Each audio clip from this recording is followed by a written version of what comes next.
Well, that's a great question, too, because I asked them about the beginning in L.A., like so Warner Brothers was in the room, and they auditioned them, and they just signed them right on the spot. Right. And the fact that, they had been on tour constantly, and I could tell they were tired because they were just they just wanted to get the mojo out there and tour as much as they could to get the word out in as many cities. They had work ethic. Right. They really drove it. Right. And you could see the fun on stage between the four of them. Right. And to this day, I'm still not even clear about even what the falling out is with Michael Anthony. Yeah. I found that to be sad because I found the chemistry, and I'll send you the photo. Yeah. Of the three of us. Right. And I have to tell you, when they left before they left the studio, they did a picture with me where they hugged me. Right. And you will see this in the photo. And I had very long, curly blonde hair. Right. Like Roger Daltrey. Right. I had right. Like this. And they were just so nice to me. Wow. And I was just being kind of in awe, being respectful, and sure. then trying to be professional because it was my first year and a half on the radio. Right. Professionally. Right. Now, were you spinning Van Halen tunes? Oh, yeah. Yeah. No, we took, the first two albums, we were spinning it. Right. We were talking about the songs. Right. The genesis, what it was like in the studio. Right. Eddie, building up on the guitar riffs, how the chemistry was between Alex and Michael. Right. Because the bass and the drums always have to work so, it's kind of like Led Zeppelin, right? It's always, John Paul Jones, Sure. and Gonzo working together. It's the same thing, the backbone of the band, and then Eddie leading the lead with David on lead vocals. Right. Absolutely. Now, at that time, it was high tensions in the band. In 1981, they came close to breaking up, and there was a lot of tension between Roth and the guys. Did you sense any of that? Only between David and Valerie. Oh, I never sensed it with the rest of the band. Okay. Because she just was not, she had zero tolerance in my mind. Right. And again, it's the four of them. They just came off stage. They were exhausted. Right. And they knew they put on a great performance. Right. They were in a great mood. Right. But David was being kind of raunchy. He didn't know who I was. I never met him before. Right. And to make that comment about Alex, it was kind of like juvenile. Yeah, well, that's who they are. I mean, the way we were. I mean, even the interview on the air was kind of juvenile, but it didn't go to a level that was disrespectful. And it certainly didn't trash the studio, which they did with other radio stations across the country. Sure. They had sort of a fraternity vibe, I guess you could say, that, kind of a, guy's guy, fraternity type of humor, joking around. That was sort of their MO. So you were on the air for 2 hours with them, and did you spin any other music, or was it all Van Halen music? No, it was all Van Halen. In those days, we never deviated from hey, is Def Leppard, one of your top new bands or anything like that. We didn't do that. And remember, we had the record company guy with us too. Sure. So the obsession was move product. Right. And at the time, they were promoting Fair Warning, so that was their new album, right? That's correct. Awesome. So now, and the fact that in '81, when they played the Nassau Coliseum, Long Island as culturally was starting to change a bit. You had the metalheads. Yep. You had the Southern rock people. Sure. You had the people that were gravitating to punk, new wave, industrial, goth. It was a really weird time in music because MTV was about to launch. We were about to change the format roughly 6 months after that interview.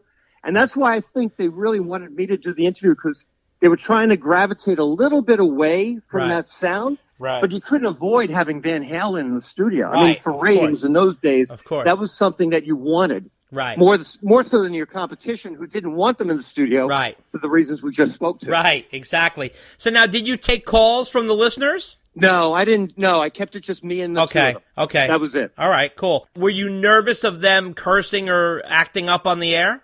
You know what? That's a great question because that came up with the owner because we didn't have any 7-second delay at all. We went live. Wow. And I never said to these guys, don't curse. Right. Because if I did, they would have.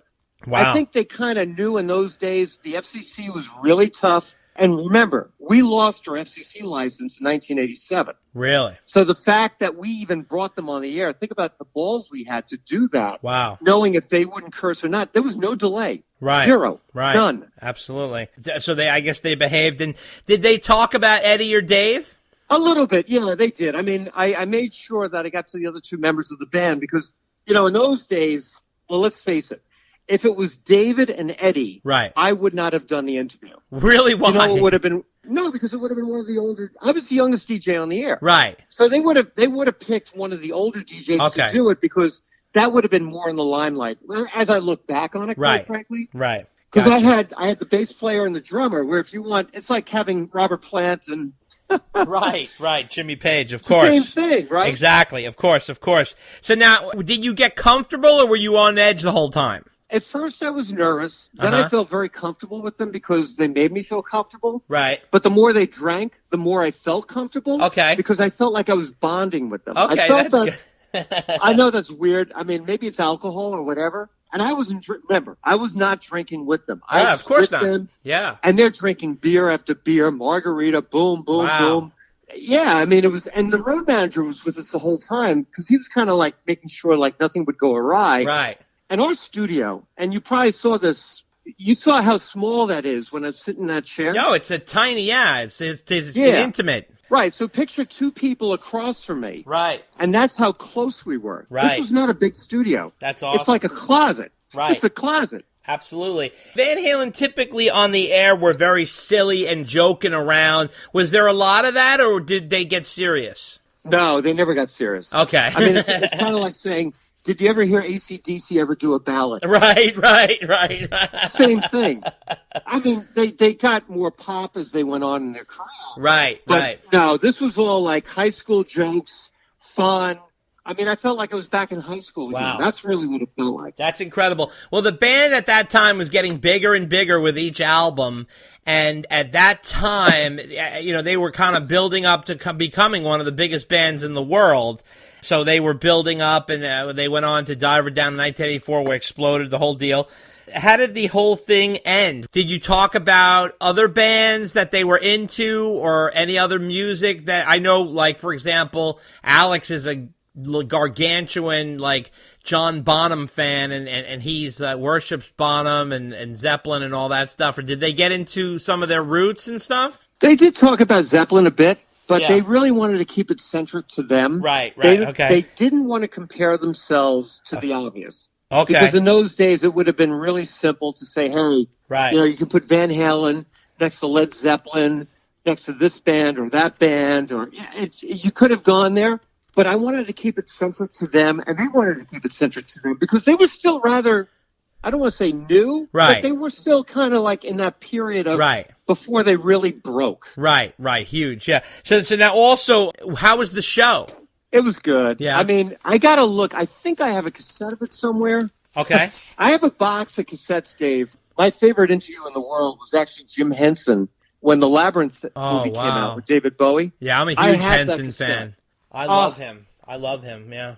And the quick backstory on that is that Jim lived in Westchester, and he had 6 kids, and his youngest daughter, Heather, when Labyrinth came out, said, hey, Dad, if you're going to do a movie about David Bowie and Labyrinth, you got to go in LIR. Wow. And we got the phone call, and Dennis said, hey, I was doing the morning show at that time. He said, we're going to have Jim up. And Jim came to the front door. I personally met him, brought him in the studio, 90 minutes. He did all the characters, Kermit, Animal, God.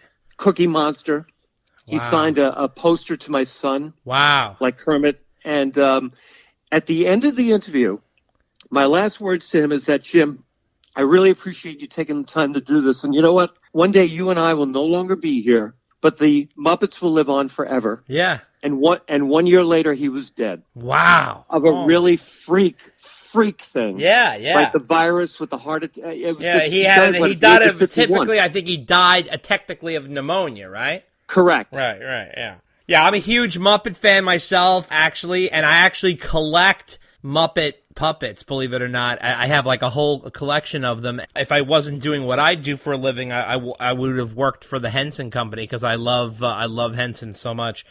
He was a special guy, you know what I mean? There's only a few of those out there like that kind of a brain, as a special guy. So now, in terms of the VH thing, how would you describe the scene backstage? Did you go back into the party after that, or like how long did you stay? You know what? I did go into the party because actually when I think back on it, Alex didn't collapse in the dressing room. When they brought him out into the after party, he kind of just collapsed into a chair at that point. Oh, okay. And it was kind of like the record company after party, but they did it backstage. Right. It's kind of similar to like, I remember I saw AC/DC on the Back in Black tour. Yeah. And this is actually a really good story. Yeah. In those days at the Garden, at Madison Square Garden, the old bowling alley was where they actually did the after parties with the labels.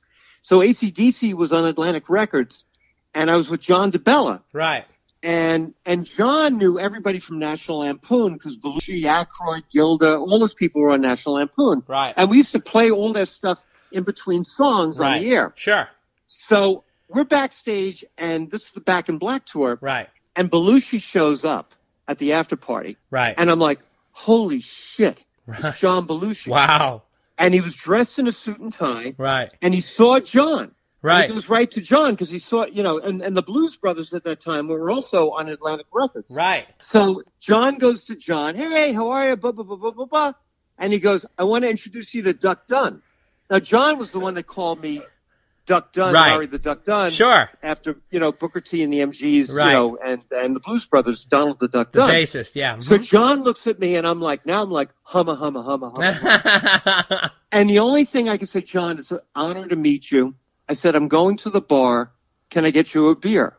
And he said, no, I'm not drinking. Oh, wow. And 2 months later, he was dead of the highball in L.A. Wow. Unbelievable. Jesus. Yeah. That's crazy. That's crazy. So, now it's interesting. We don't see the level of rock shows like that Van Halen show at Nassau Coliseum as much anymore. It used to be like almost every weekend, right? I mean, it's just it was a totally different vibe back on the island back in the early 80s, late 70s, where rock was just reigning at the Coliseum, right? Yeah, it's true. It's funny, Dave, because in the beginning, when the Coliseum was built, I guess in 73, 74, right. The trivia point is the first show there was Three Dog Night. Right. And a lot of people gravitated to that show. My first show at the Coliseum was actually a triple bill. It was Ambrosia with David Peck on lead vocals. Right. Opening for Jethro Tull, opening for Deep Purple. Wow. And that's the thing. You don't really see these triple bills the way you used to. Right. Because the opening band was kind of like the label trying to push, right. The new act, right. their first album, Ambrosia. Of course, yeah. It's kind of like the Go-Go's opening for the Police on their early tour, which right. they tell them. Of course. That kind of stuff. Of course. Also, do you think that with these bands like Van Halen, Led Zeppelin, do you think social media has taken away the mystique of these bands?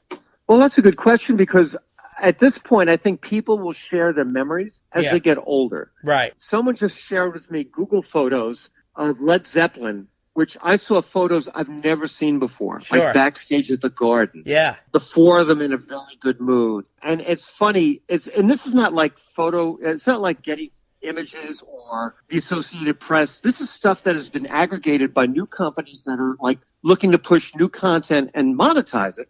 Right. And I think that's where social media comes into play because I think fans get so hungry about the photos, the history. They're looking for anything new. Right. And anything that they find, I think, will be monetized or will be shared on social media. Right. That's true. That's very true. So now let me ask you this. We're entering such an interesting phase right now. We're living in an era where the Stones you could still go see and the Who you could still go see and Paul McCartney, but everything is going to be coming to a grinding halt because a lot of these guys are going to be going past the age of touring and they're going to be retiring. We see a lot of people doing, farewell tours.